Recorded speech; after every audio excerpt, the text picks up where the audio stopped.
नमस्कार साथियों। तो हम के CPS2 okay B Ed first year के लॉन्ग क्वेश्चंस के बारे में डिस्कस कर रहे थे। हमने पेपर उठाया था CPS2 लर्निंग एंड असेसमेंट। उसमें से भी हमने पर्पस ऑफ असेसमेंट देख लिया था, असेसमेंट क्या है देख लिया था। आज हम बात करेंगे क्लासिफिकेशन ऑफ असेसमेंट को। ओके, ये आपके चैप्टर का, इस पेपर का जिस्ट है।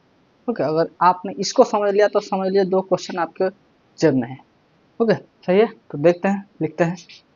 Classification on the basis of purpose. On the basis of purpose, एक क्लासिफिकेशन हम पर्पस के बेसिस पे कर सकते हैं। एक classification based on scope, scope के बेसिस पे हो सकता है। एक हो सकता है एट्रीब्यूट मेजर्स, एट्रीब्यूट मेजर्स के बेसिस पे एक हो सकता है।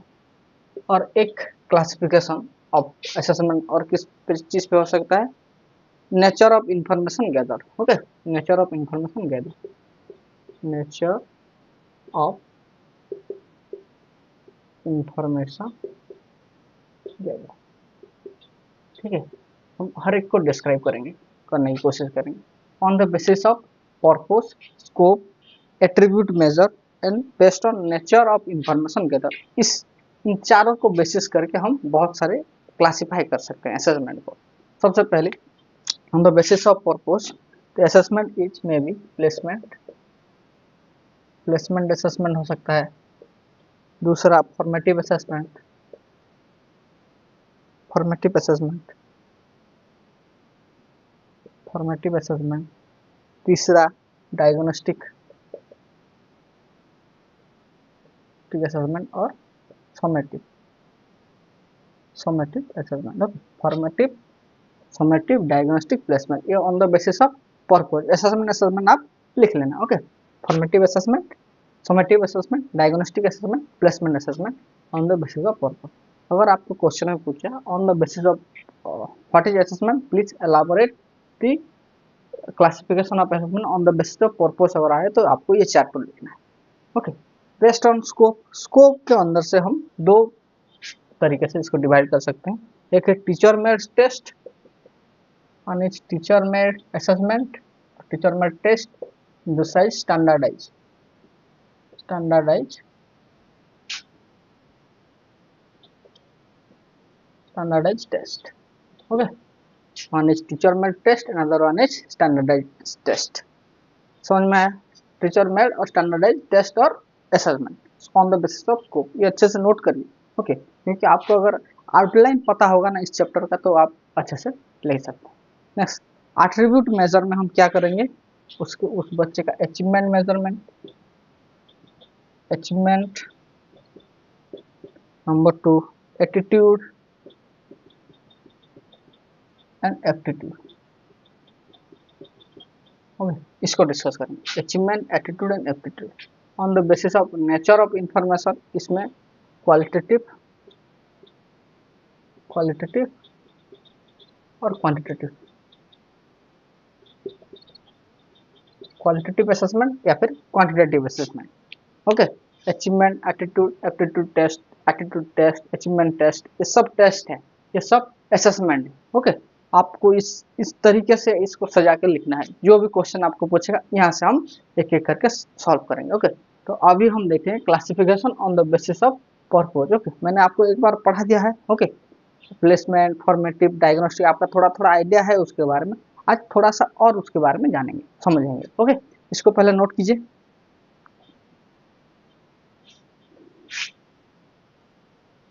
तो classification of assessment based on purpose, सही है। पर्पस के हिसाब से हमने जो असेसमेंट को क्लासिफाई किया है, क्या क्या की, placement, formative, summative and diagnostic. Okay, so सबसे पहला प्लेसमेंट असेसमेंट। मैंने प्लेसमेंट असेसमेंट का थोड़ा सा आइडिया आपको प्रीवियस वीडियो में दे दिया। ओके, सही है। अगर आप चाहें तो उस वीडियो का जो कंटेंट है, अगर पर्पस जैसे कि pre testing, assessment during instruction और एंड इंस्ट्रक्शन असेसमेंट, वो आप यहाँ पे ऐड भी कर सकते हैं। क्योंकि आपको अपना क्वेश्चन को बड़ा करना है तो उससे रिलेटेड जो चीज़ें हैं आप वहाँ पे लिख सकते हैं। सही है, कोई प्रॉब्लम नहीं होगा। देखते हैं, पढ़ते हैं प्लेसमेंट असेसमेंट क्या है।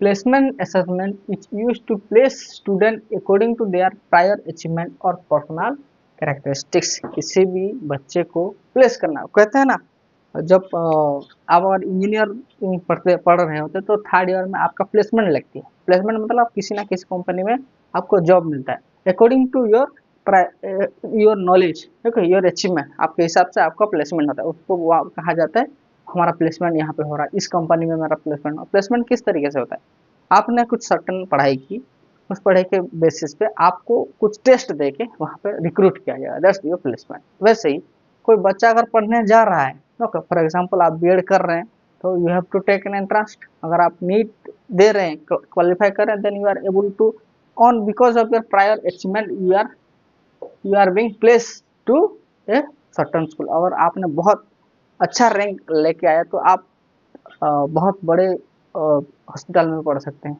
और आपका रिजल्ट थोड़ा कम है तो आप लोकल किसी हॉस्पिटल में, और मतलब लोकल किसी स्कूल में, फॉर एग्जांपल बताता हूँ, ओके, जो भी बच्चा 1000 का सीट होता है किसमें, गवर्नमेंट बीएड का, जो बच्चे पहले रैंक में आते हैं, ओके, फर्स्ट 100, तो उन सब के पास चॉइस होती है वो किस स्कूल में जाना चाहते हैं, किस कॉलेज में पढ़ना चाहते हैं, according to their preference they are able to select somewhere.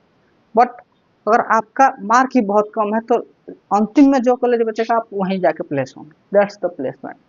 समझ रहे होंगे, थोड़ा सा आप खुद से रिलेट करके इसको समझिए। Next, placement evaluation also refer as to the pre assessment, पता है ना था, प्री असेसमेंट और इनिशियल असेसमेंट, प्री असेसमेंट और initial assessment each conduction prior to the instruction और intervention to establish a baseline from which the individual student growth and can be measure. इससे क्या कहता है, आपका बेसलाइन तैयारी किया जाता है, ओके, और जिसमें से कि हम आपका इम्प्रूवमेंट देखते हैं। फॉर एग्जांपल एक बच्चा स्कूल में आया और स्कूल के पहले ही दिन से उसका एक टेस्ट लिया और उसका नॉलेज को हमने ऐसा, during the end of a year उसका कितना इंक्रीज हुआ, ओके, नॉलेज में कितना इंप्रूवमेंट हुआ, that's your we can say learning outcome. Okay, तो हम एक बेसलाइन तैयार कैसे करते हैं, द प्री टेस्ट से, इनिशियल टेस्ट से, ओके, ऐसा होता है ना, दैट्स द थिंग्स।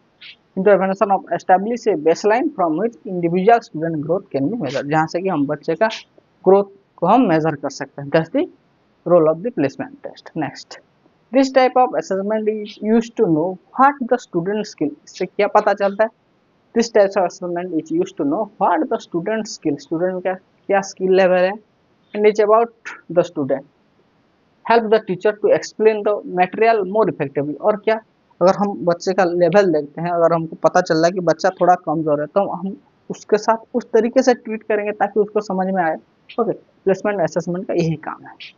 समझ में आया, होप यू अंडरस्टैंड दिस, इसको लिखिए अच्छे से। अगर आप यहाँ पे चाहें तो प्री टेस्टिंग,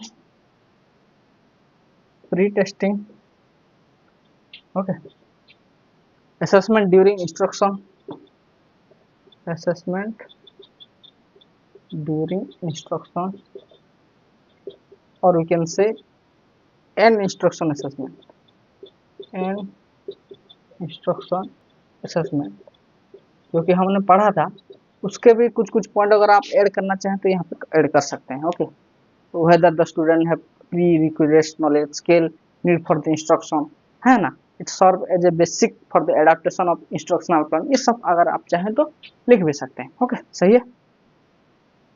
लिखो पहले प्लेसमेंट असेसमेंट, फिर हम, तो देखिए सबसे पहला था प्लेसमेंट असेसमेंट, उसके बाद आता है formative assessment, then formative assessment and then diagnostic assessment, okay, ये सबसे लास्ट है, लेकिन मैं यहाँ पे लिख रहा हूँ क्योंकि फॉर्मेटिव और समेटिव असेसमेंट का एक सेपरेट वीडियो बनाएंगे तो आपके लिए सही होगा, क्योंकि उसमें बहुत सारे कन्फ्यूजन उतना नहीं होता है, लेकिन वो वर्डिंग को लेकर कन्फ्यूजन हो जाता है, what is formative assessment, what is summative assessment, so उसको हम अगले वीडियो में कर लेंगे। अभी डायग्नोस्टिक असेसमेंट देख लेते हैं, ओके, लेकिन लिखने में आपको पहले placement assessment, then formative, summative and last में डायग्नोस्टिक, क्योंकि डायग्नोस हम आखिरी में करते हैं, ओके, सही है। तो देखिए diagnostic assessment deals with the whole difficulties at the end that occur during the learning process. Diagnose में हम क्या देखते हैं, जितनी सारी परेशानी, जितनी सारी दिक्कतें आई during whole process of learning और द इंस्ट्रक्शनल प्रोसेस, क्या क्या आपको प्रॉब्लम आई, ओके, उसको जांच करने के लिए डायग्नोस्टिक असेसमेंट किया जाता है, ओके, सही है। और उसके बाद आपको रिमीडियल टीचिंग भी दिया जाता है, जिन जिन में लिखना है, जिन जिन में लूप होल्स हैं उसको करेक्ट किया जाता है। Okay, next, diagnostic assessment measure students current knowledge skill for the purpose of identifying a suitable programme of learning. Okay, diagnostic assessment, diagnose का मतलब ही तो यही है कि क्या प्रॉब्लम है उसको आप आइडेंटिफाई करेंगे।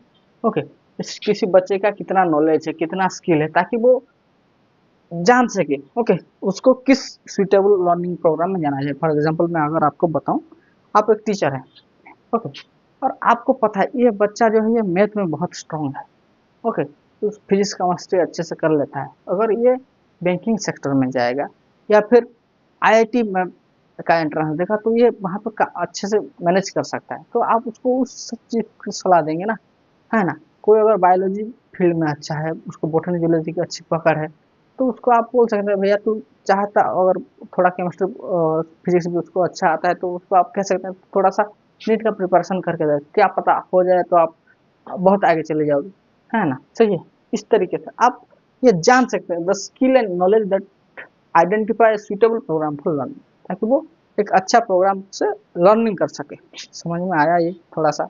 ओके, नेक्स्ट, और सबसे डायग्नोस्टिक असेसमेंट में सबसे बेहतरीन चीज़ जो है वो है सेल्फ असेसमेंट, है ना। आप खुद से जो खुद का असेसमेंट करते हैं वो ही सबसे प्रायोरिटी। फॉर एग्जांपल मैं घर में बैठा हूँ और मम्मी पापा जब आ रहे हैं सामने फ़ोन देख कुछ लिखने का एक्टिंग कर रहा हूँ, लेकिन कुछ पढ़ नहीं रहा हूँ, वो जैसे जाते हैं मैं कुछ और लगा कर देख रहा हूँ, तो ये लोगों को तो देखा अरे भैया ये तो 24 घंटा फ़ोन लेके बैठा ही रहता है, पढ़ता ही रहता है, लेकिन ये क्या वो सच में पढ़ रहा है? नहीं पढ़ रहा है। सो आप खुद से झूठ मत बोलिएगा। आपने अगर 4 घंटा में पढ़ाई करना है तो 4 घंटा अच्छे से दीजिए उस टीम को। अगर मानता हूँ मैं 6 घंटा नहीं हो रहा है पढ़ाई, तो फिर मत करो 6 घंटा, सही है। आप थोड़ा सा रिस्क ले रहे हो ओके, और लेकिन जो 4 घंटा पढ़ रहे हो किसी को दिखाने के लिए नहीं, खुद पढ़ना है ओके, क्योंकि मेरे को ये चीज़ें कवर करनी है, मेरे को ये चीज़ खत्म करनी है ओके, सही है। That's the self assessment is a form of diagnostic assessment which involve student assessing themselves को। हम अपने अंदर जानते हैं कि मैंने ये टॉपिक ये पोर्शन कवर कर लिया है, ये मेरे को आता है, ये टॉपिक मेरे को नहीं आता है okay, that's the self assessment. ये बहुत जरूरी है during the learning process. Hope you understand this. Classification of assessment हम यहाँ पे 2 प्लेसमेंट और डायग्नोस्टिक असेसमेंट खत्म किए, उसके अगले वीडियो में फॉर्मेटिव एंड समेटिव असेसमेंट खत्म करेंगे ओके। इसको आप अच्छे से लिख लीजिए पहले।